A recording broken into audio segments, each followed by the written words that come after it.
On iTunes, on YouTube and on Omny Studio, I'm James Cridland, the radio futurologist. I've written about NPR One before, but radio programmers tell me to continually reset and pretend nobody heard you the first time, which in this case is probably true.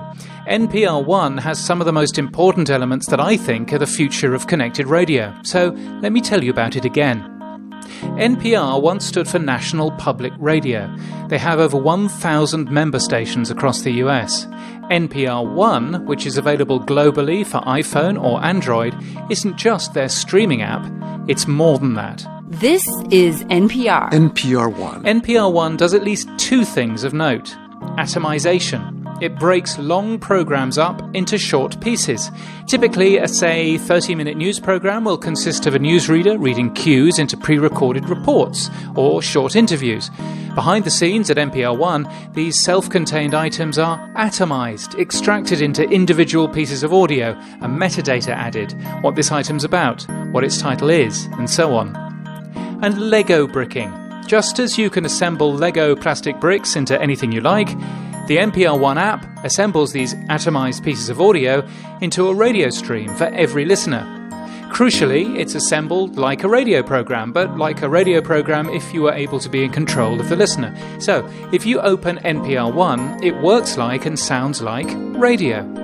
It's a non-stop stream of audio which requires the audience to do nothing more than just turn it on.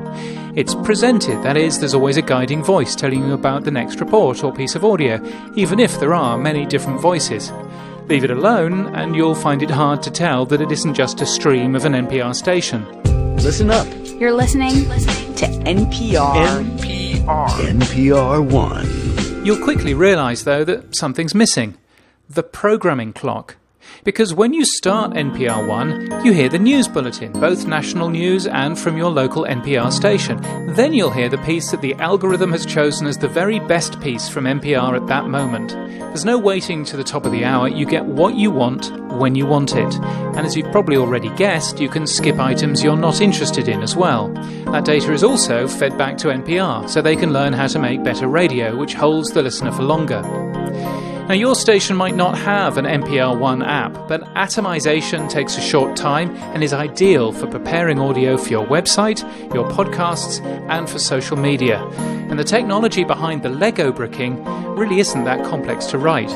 So over the holiday period, if you're getting bored of the repeats and the stand-ins on broadcast radio, give NPR One a try.